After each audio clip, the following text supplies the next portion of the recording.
Hi, folks. I'm Skip Staples. I live near Danbury, North Carolina, in Stokes County, and that is the home of Hanging Rock State Park, a very popular place. And my surroundings end up in my songs from time to time, as you shall see. I don't want to speak from authority because I'm a hobby songwriter. I've written songs all my life, and you've no doubt never heard anything I've written.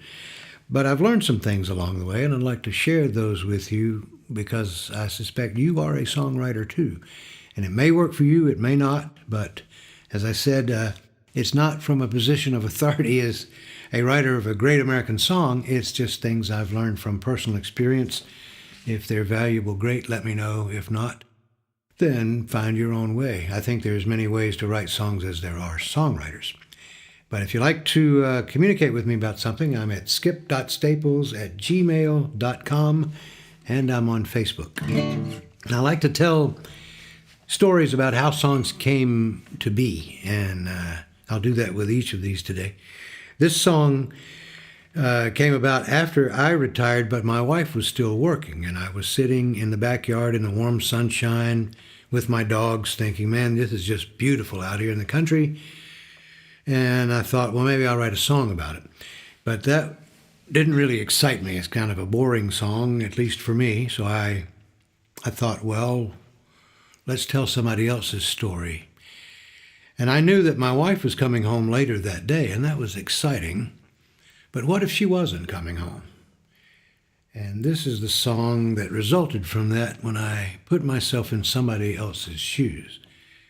This is called Old Jack Black and You. A small farm in the country was your heart's one great desire. Simple life, hard work all day, nights spent by the fire. Food comes from the garden, dogs are family. All this I remember. Now you're gone from me, and I'm sitting in the backyard. Sunshine on my face, dogs asleep around my feet. Things seem all in place. Supper's in the kitchen, coffee's perking too. Just two things I'm missing, Old Jack Black and you.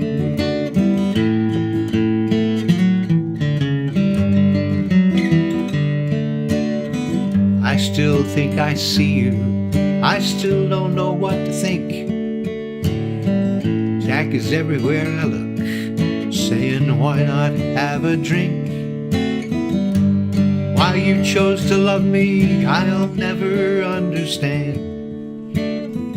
You're the only one who kept the bottle from my hand.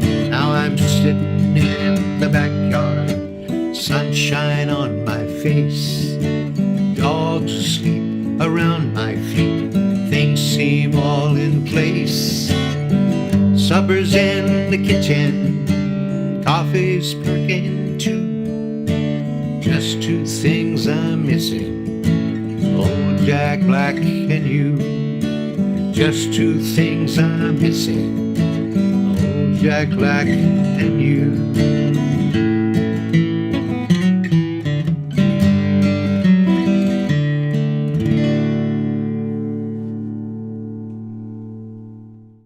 I live near Hanging Rock State Park, and 100 years ago there was a fellow who lived there named Lem Bennet, and he was such a character that people still talk about him. I learned about him through a local historian, Steve Shelton, who provided a lot of newspaper articles, and I wrote a song about Lem Bennet because he was such an unusual man. I went back and looked at that song later and decided that that wasn't fair to this gentleman who lived so long ago and couldn't defend himself. The legend was that he was a squatter and a murderer. Well, that's true, but that's not the story that should be told about him because he was more than that. So I rewrote the song. The lesson here from my experience in rewriting that song is be careful when you write about real people and take into consideration the story you tell about them. Turns out Lem Bennet has a lot of family in Stokes County. They're my neighbors. I've met his great-granddaughter, and they provided me additional information about him that I have included in the song. This is the Ballad of Lem Bennet. Lem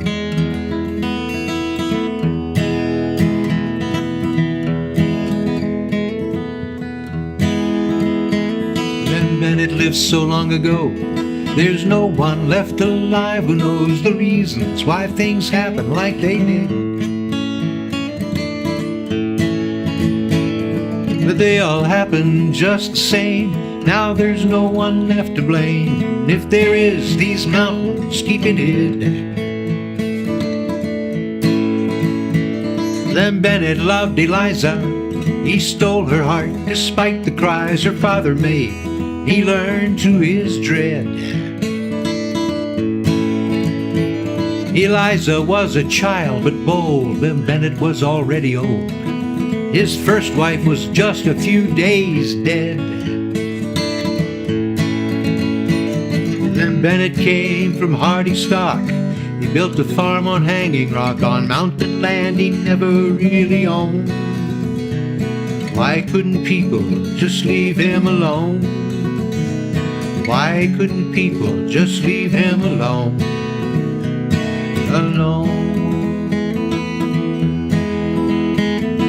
Things were working out just fine till Christmas 1899, when a fella named Jim Smith said something wrong. What Jim said is lost in time, but bad enough to cause the crime. Lem Bennet lost his head, he came on strong. They say it all went down so fast, Jim's words to Lem would be his last. Lem Bennet solved the problem quick and simple. Jim Smith died with his kinfolk, said he never moved or spoke once the cold, keen steel went through his temple. Lem Bennet came from hardy stock. He built a farm on Hanging Rock, on mountain land he never really owned. Why couldn't people just leave him alone? Why couldn't people just leave him alone?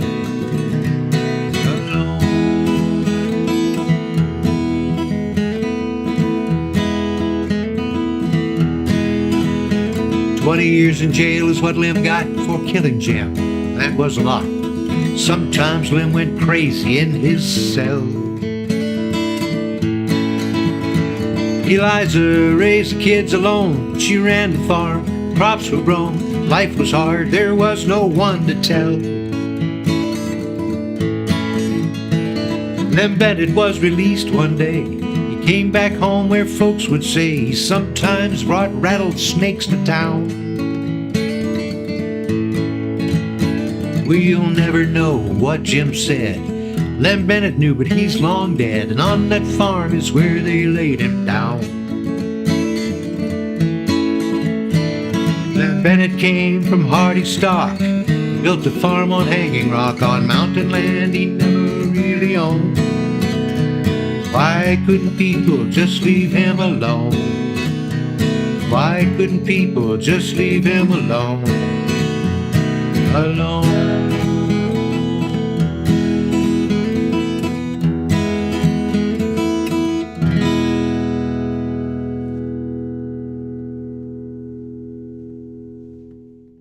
When I was a young man, I thought, writing a song was.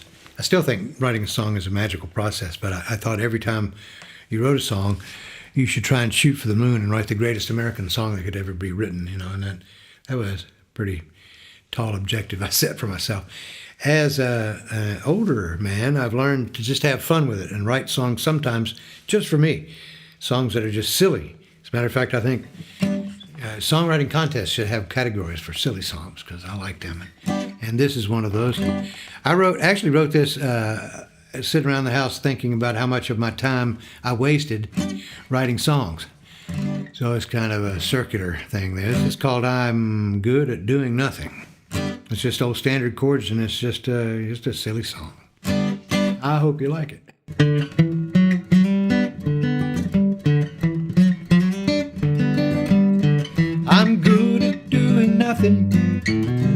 everyone can tell. I do nothing all day long, I do nothing well.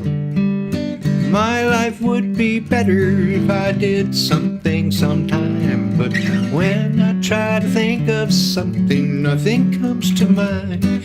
Idle hands are the devil's workshop, that's what people say. But if that's true, the devil works real hard round here all day. I'm good at doing nothing, that's the life I chose. Maybe something should be done, but there's nothing, I suppose. I'm good at doing nothing, doing nothing's wrong, so instead of doing nothing, I'll sing this nothing song.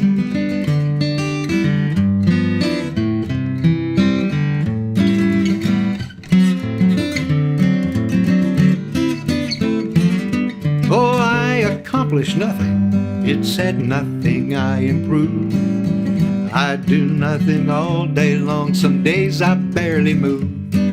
I'm good at doing nothing, but nothing does not pay. Nothing will not save me when I reach Judgment Day.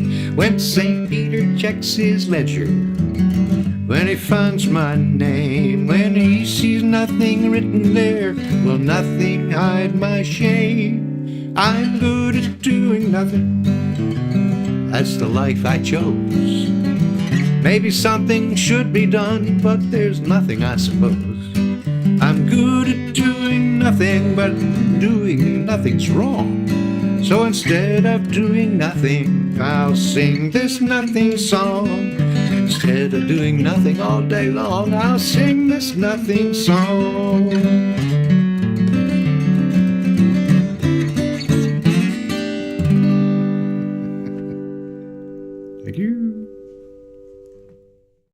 I think every songwriter puts some of themselves into the songs that they write, and there's some of me in this one, but this is primarily about people I have met in Stokes County. We are a rural county where people have had family farms for many years.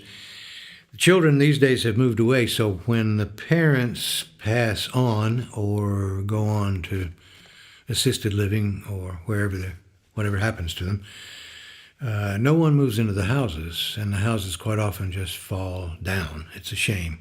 It's a shame about the people, and it's a shame about the houses. But I wrote this one based on a few gentlemen that I knew who ended up that way, and their houses did too. This is called Covered Porches. I hope you like it. Oh man, his plan is to just get by the best he can.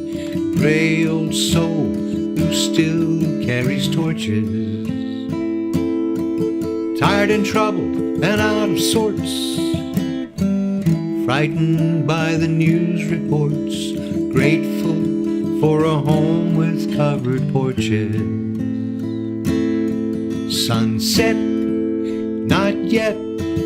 He remembers good times and regrets with a glass of gin and tonic in his hand.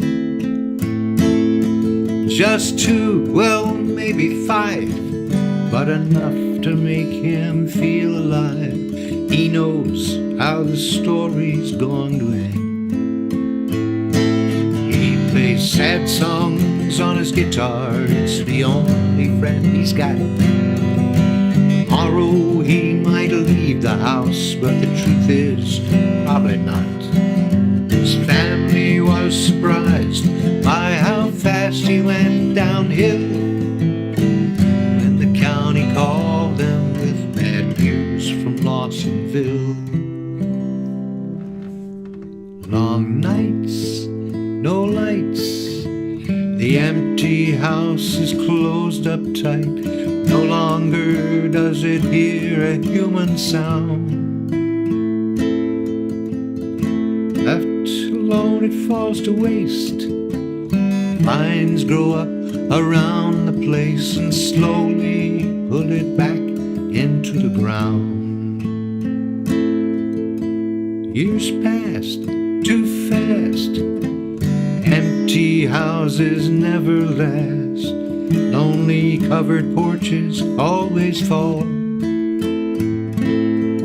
Roof and walls are next to go.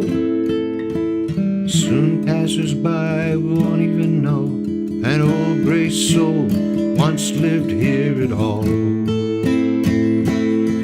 plays sad songs on his guitar. It's the only friend he's got. Tomorrow he might leave the house, but the truth is, probably not. His family was surprised by how fast he went downhill. And the county called them with bad news from Lawsonville. Oh man, his plan to just get by the best he can. Grateful for a home with covered porches.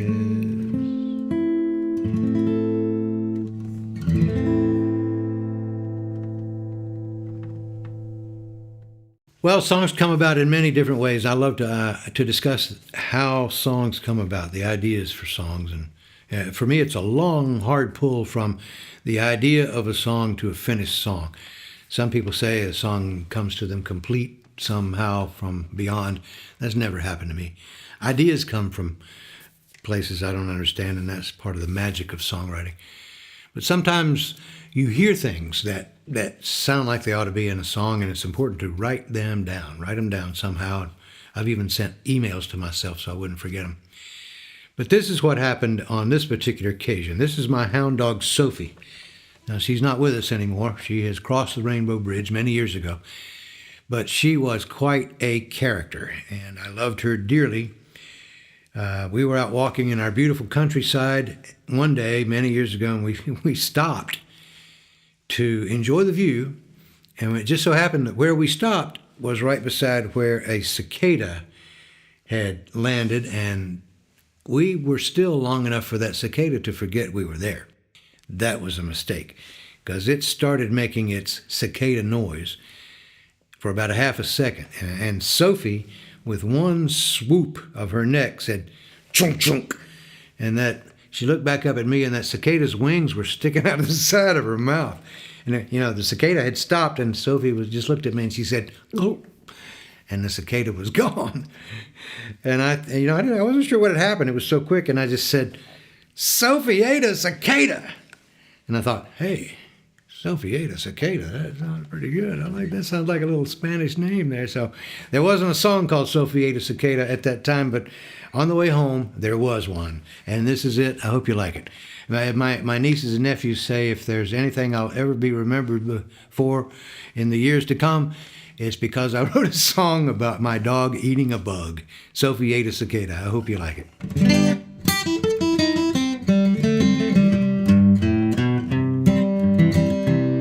Sophie ate a cicada who had the sad fate of making noise when she was too near. Quick as a flash, that cicada was hashed. She never brought it up later, but Sophie ate a cicada. Sophie ate a cicada who made the mistake to make a noise right under her nose. She can't make a sound while under a hound, so it wasn't much later that Sophie ate a cicada. Well, it had to come as quite a shock to that big old bug sitting on a rock. But it did not take him very long to realize making noise was wrong. Sophie ate a cicada who had the sad fate to make a noise when she was too near. Quick as a flash, that cicada was hashed. She never brought it up later, but Sophie ate a cicada.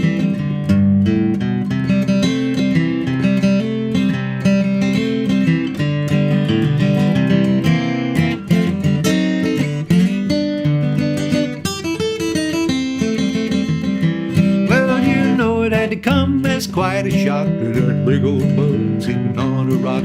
But it did not take him very long to realize making noise was wrong. Sophie ate a cicada who had the sad fate to make a noise when she was too near. Quick as a flash, that cicada was hashed. She never brought it up later, but Sophie ate a cicada. You know, she never brought it up later, but Sophie ate a cicada. Yes, she did.